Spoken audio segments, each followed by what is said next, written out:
to start us off this morning, I've got the great pleasure to introduce Wayne Sharpe. Wayne Sharpe is the chairman and CEO of the Carbon Trade Exchange, as well as a few other companies, which you'll tell us more about. Then I've also got Niclas Svenningsen. He's a manager for strategy and relationships management at the UNFCCC. Thank you so very much for being with us. Pleasure. So to just get us going, Wayne, can you tell us a little bit more about the Carbon Trade Exchange and exactly how it fits within your multiple structures? Sure. Well, Carbon Trade Exchange, we developed it about 10 years ago as a business tool to allow the global purchase of offsets 24/7 out of every different type of credit standard.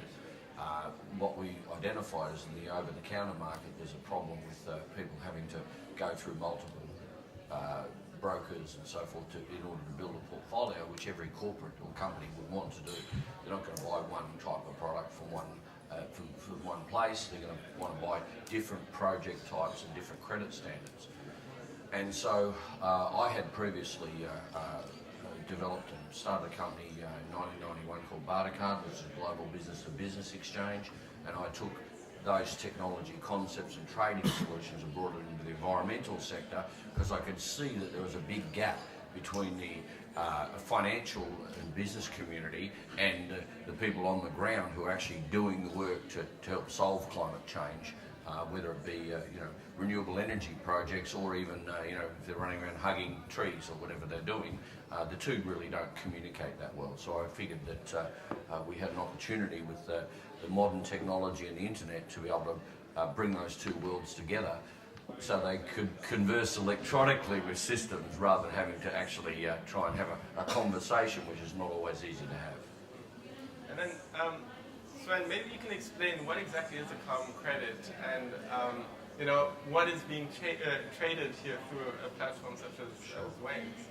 Yeah, right. Well, a carbon credit or an offset or emission reduction, there are different names for this, is basically a unit that is representing action to reduce emissions. And in UNFCCC context, we're right now running a mechanism called Clean Development Mechanism that has some 8,000 projects in developing countries all over the world, which are needing this kind of investments to achieve emission reductions, which will generate the offsets. So when you buy an offset or you buy an emission reduction, you're actually making an investment in emission reduction projects in developing countries. Okay. So this is to vary away, sorry to interrupt, this is to vary away from the business as usual process. So for example, in a developing nation, instead of following the well-worn path to fossil fuel generation, for example, for energy, this is an opportunity for renewable energy to get a financial subsidy, if you like, by virtue of the fact that they're doing something good for the planet.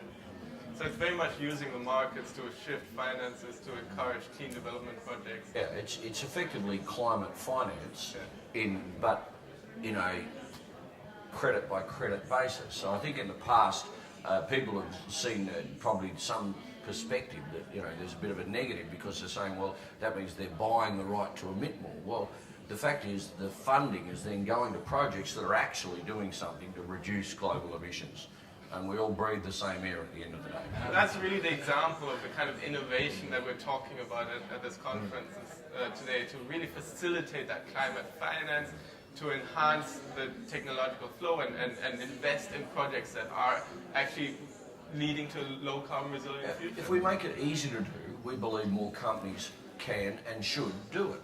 Right, and the next people we'll be talking to will be the CEOs of corporations, and they can justify to the market, all the people out there and their stakeholders and shareholders, why are they not taking action if it's easy to do and cost effective?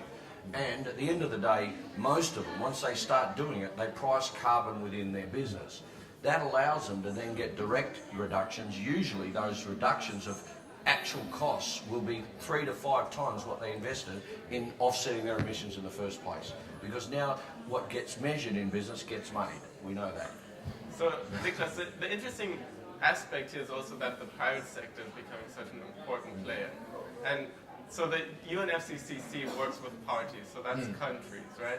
Could you maybe highlight a little bit of the role of the private sector getting involved more in the climate action agenda? Yeah, no, absolutely. I think this is absolutely essential. The Paris Agreement was an agreement, or is an agreement between countries and governments. But it's very clear that the national determined contribution, the climate action plans that each country now is evolving and developing, also requires private sector action. This is going to be forced on the private sector, but the forerunners, the innovators, the people that are the winners of tomorrow, they're taking action already today. There is something called the Marrakesh Partnership for Global Climate Action, which is a big new coalition that is trying to connect policy with private sector action, and that is also underpinning this, and we're going to see much more of that in the future. But in the meantime, and also far into the future, this kind of work where you measure your footprint, you reduce it as much as possible, and you offset what you cannot reduce, is something that everybody can do now. In our case, we like to look at the other way. Measure, offset, then reduce, because once you've offset, you've priced carbon in the business.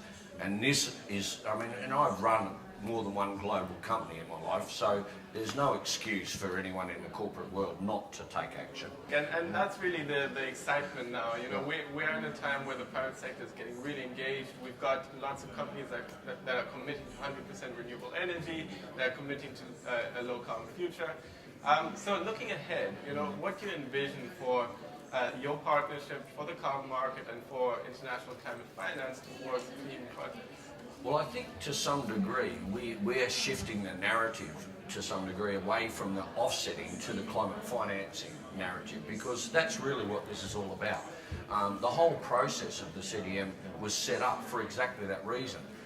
The reality is it doesn't have to be restricted only to developing nations. The difference is that those developing nations are the ones that are going to otherwise follow the footsteps of the fossil fuel sector, who has, you know, vast amounts of money and are the instigators of the problem, unwittingly and originally, but now they know they're part of the problem, and many of them want this solution as well. So they want to see that transition, and you can bet that the big fossil fuel and energy companies are the ones that are going to lead the charge into renewables as soon as the finance model starts to really kick in.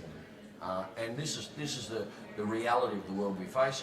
You know, money has to change hands. We want to make it easy. We bring the two parties together. Yeah, and I also believe we are going to see more and more climate action in the private sector.